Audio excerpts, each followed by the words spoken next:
Hey y'all! Today we're going to clean the Land Rover 4.0 or 4.6 V8 cylinder heads. I say or because I'm not sure which one it is since they really do look the same. Okay, so we're going to check their clearances in order to see if we can salvage them and get them resurfaced. I have 4 that I need to get done, so let's get started. You want to take out as much dirt as you can to get an accurate reading. I'm going to go ahead and use WD-40 for this job. Okay, so now I'm going in with the razor blade to take out any dried up carbon and oil buildup on the mating surface. It didn't take long to scrape this stuff off with the razor blade. Just make sure you're going in at an angle. No exposure, I just wanna be a loner. Some can't stay sober, looking over all their shoulders. Like moving boulders just to get out of the home. It sucks, I've had enough. I don't wanna feel the stuck under the rug, all my problems that I shove. I got nightmares in my head, I fear that the thoughts build up until I can't hear. That my mind fills up into a creature, and it haunts me somewhere much deeper. I got nightmares in my head, I fear that the thoughts build up until I can't hear. That my mind fills up into Alright, so now I'm going in with the rag and WD-40 again to clean off those shavings. So first we want to clean the ruler since we don't want anything affecting our ultimate measurements. So here's a straight precision gauge or ruler, which we're going to use to check the clearances. So we just want to make sure to keep it flat and leveled on the mating surface. Here you'll want to push down and center on the ruler. Then with the feeler gauges, check the clearance. You want the feeler gauge to go in easily. So in the middle, we got the readings of 2.5. Okay, so now we're moving the ruler to the left edge, but not completely on the edge. What we're more concerned about is the cylinder.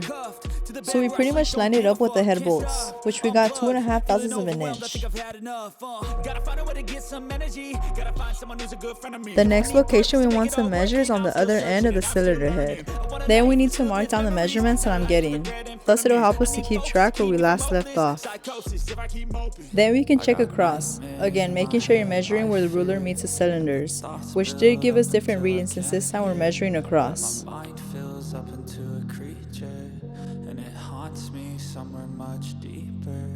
I got nightmares in my head, I fear that the thoughts build up until I can't hear. Before you start, it helps to have the feeler gauges organized so that you can hold the ruler at ease. I've been feeling weird, I can't seem to focus good enough. Nothing's really clear, sometimes it could be a little tough. I just need to feel like the end's in sight for me. But let's be really real, anxiety can foggy all this stuff. I've been feeling weird, I can't seem to focus good enough. Nothing's really clear, sometimes it could be a little tough. I just need to feel like the end's in sight for me. But let's be really real, anxiety can foggy all this stuff. There were times where I would go over with the ruler again just to make sure it gave me the same measurements, because some actually changed. But it wasn't a huge difference, just by very little. But overall you have an estimate and an idea of what you're working with before going ahead and resurfacing the heads.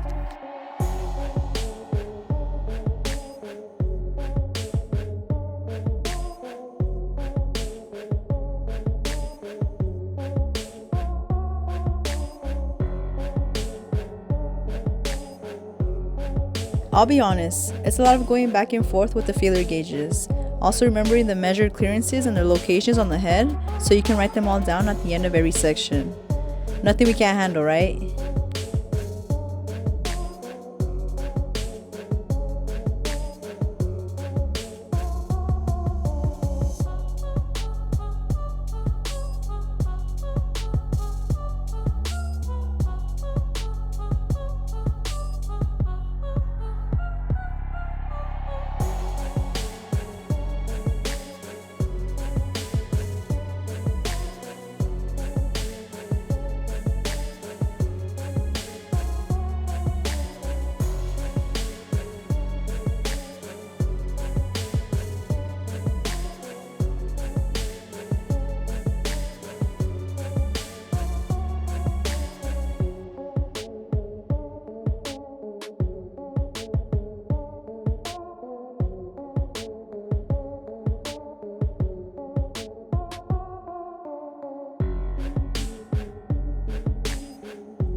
Okay, update y'all.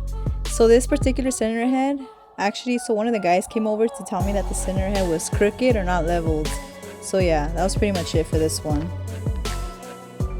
So this one was the last set of cylinder heads from the Land Rover, and I wanted to show y'all what's the update on this one. Okay, here I have the feeler gauge. Hopefully y'all can see, which measures 1/5 of an inch, which is the lowest number on these feeler gauges. So I already checked with the ruler and I showed you guys that it did not fit between the head and ruler. So for this exact reason, we can tell that this head has been previously resurfaced from another shop, and recently as well, which means this head won't be getting resurfaced. So ultimately we do this test in order to check if the cylinder heads aren't warped or they didn't overheat in the car. As for these Land Rover heads, which are waiting to get resurfaced,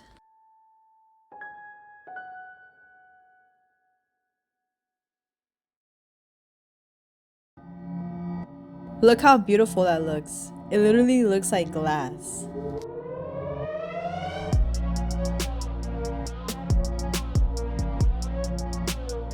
So here he is explaining how the face of the valve head is kind of pitted. So they're going to grind off a little to make it soft and straight. So once you grind off the valve face, it will sit lower, which means the valve stem will stick out, giving a longer height, which will help us gain the height that we need. So now you're not going to have 422. Now you're going to have either 435 or 440.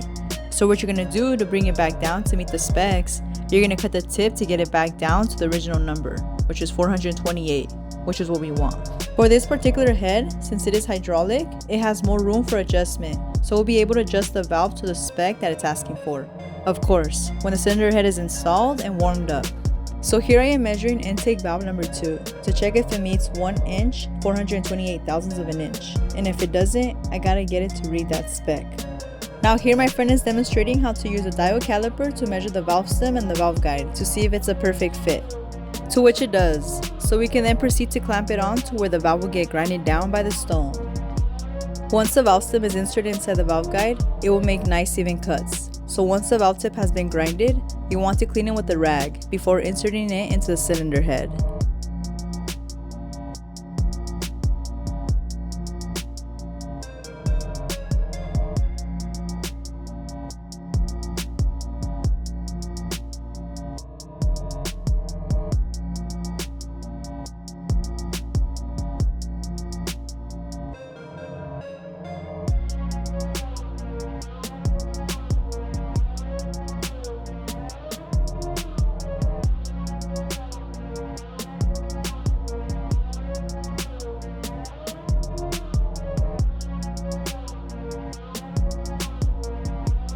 So now it's time to resurface the aluminum head.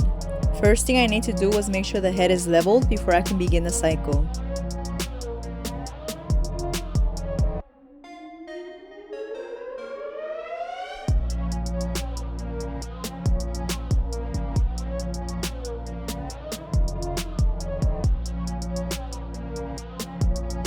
Once it's leveled, then I can go ahead and make the first pass.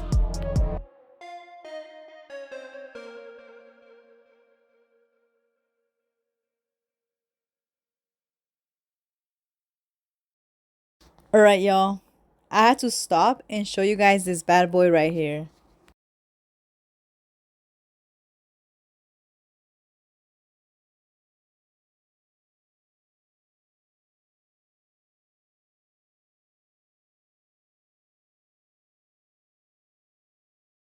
So this is actually a Ford 300, which looks like a monster for being only a 6-cylinder.